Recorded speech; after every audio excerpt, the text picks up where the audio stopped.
In 1887, two grown men ran out of the Michigan woods shaking. They were shaking so hard they could barely get the words out. In 1987, a radio DJ cracked a joke about the same woods. Over 500 strangers called in, and none of them were laughing.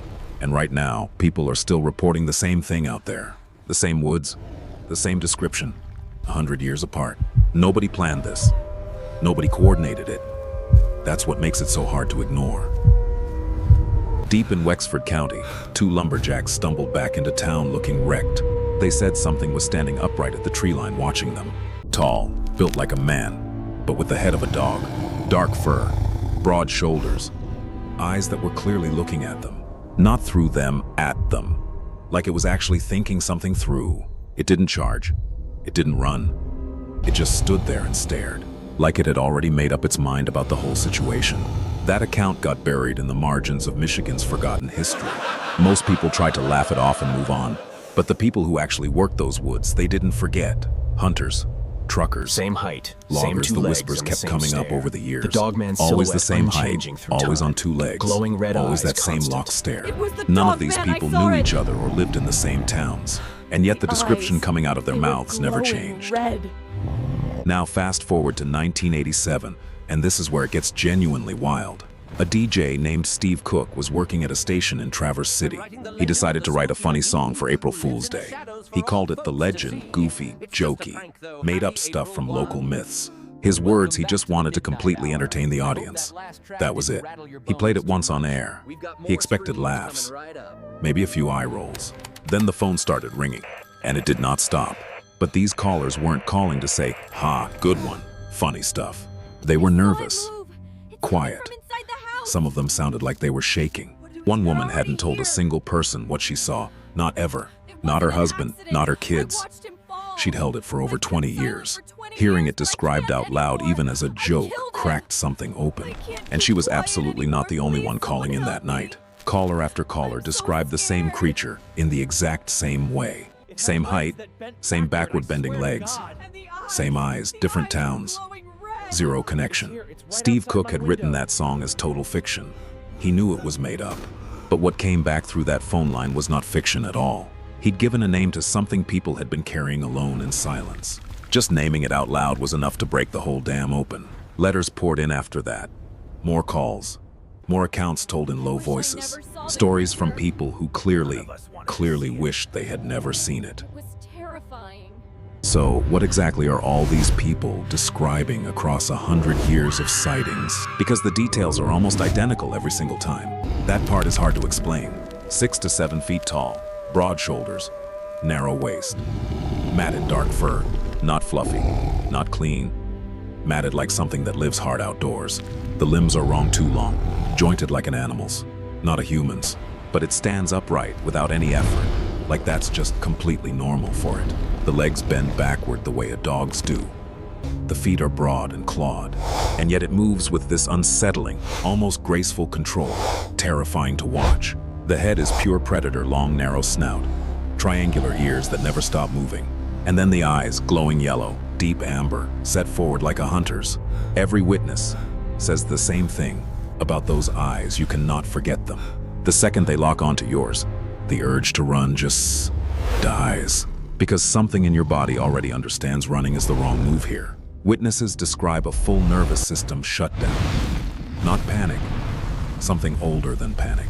And the creature just holds still, completely still, like it's got all the time in the world. Then when it decides it's done, it explodes, gone in literal seconds. People are left standing there trying to explain something that doesn't fit anywhere. Too human to be an animal, too animal to be human, too intelligent to be either. Most people's first instinct is to reach for werewolf and look. On the surface that tracks. Both upright, both canine, both huge. The comparison seems obvious at first glance, but once you actually dig in deeper, those similarities fall apart really fast. The werewolf is fundamentally a human story. It starts as a person every time. It transforms under specific conditions: a full moon, a curse, a bite from something. There's always a reason, always a trigger, always a person underneath the monster. Cursed, infected, suffering, but still human at the core of it all. The Dogman carries none of that baggage. There's no transformation, no trigger, no backstory. It doesn't arrive with a reason. It steps out of the forest already whole. Already exactly what it is. No explanation needed, no narrative attached to it. And that is precisely what makes it so much more unsettling than any werewolf. You can reason with a myth that has human origins somewhere inside it. You cannot reason with something that never had any human origins to begin with. Witnesses don't just report fear, they report something stranger than fear. They say their thoughts didn't feel fully their own in that moment out there, like something reached across the space between them and quietly filled it up. That specific detail keeps showing up across decades of accounts. Nobody can fully explain it. Here's something most people don't realize: this isn't just a Michigan thing at all, and it sure as hell isn't new. This goes way, way back in human history. Ancient Greek and Roman writers documented entire tribes of dog-headed men, the Cynocephali, described as savage, territorial, and intelligent. Not myths recorded as real neighboring peoples. Pliny the Elder wrote about them. Medieval cartographers put them directly on their maps, standing right alongside the Amazons and the Cyclops like dangerous but real neighbors. There's even a version of St. Christopher's story where he has the head of a dog, a holy figure, a monstrous face, the divine staring back through an animal's mask. And here in the Great Lakes region, Native American traditions describe the same thing. Upright spirit dogs, shape-shifters, boundary figures that move between worlds without asking permission. Not evil exactly, not friendly either. Things at the edge of what you're allowed to understand. The Dogman fits that pattern perfectly, something that watches but never explains itself. So, what's actually going on? Let's run through the main explanations. A few are worth taking seriously. The simplest one: misidentification. A bear standing upright, a dog glimpsed through thick trees. Maybe a stressed brain filling in details it needed to make sense of something. That works fine for a single isolated sighting on a bad night alone. It doesn't explain decades of independent witnesses describing the exact same posture and eyes. The psychological angle says the brain is pulling from a very deep ancestral template. The shape of a predator that hunted humans long before we had fire or shelter. When the forest goes quiet and something feels wrong, the brain reaches for that shape, locks it in, and then cannot let it go no matter how hard you try. Indigenous frameworks offer something different: beings that move between worlds, that don't need our permission to exist. Then there are the wilder theories: dimensional overlap, something wearing a predator's form because it works. Every single theory fits one piece of the puzzle. Not one holds the whole thing. What's interesting is what actually happens inside people after a sighting.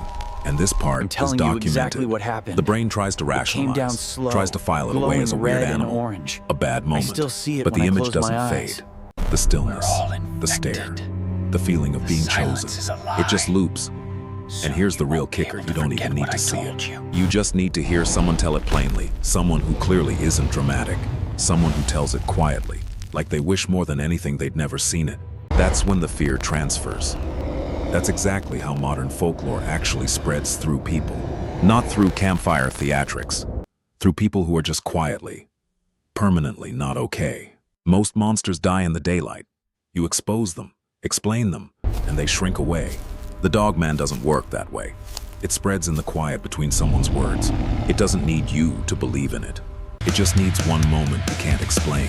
One thing you saw or heard someone else describe that you cannot stop thinking about. And somewhere out in those Michigan woods, the road goes quiet and the air goes still. Something steps up to the tree line. It's not there to be understood or explained. It's just there, watching. And the worst part, it was already watching long before you ever noticed it.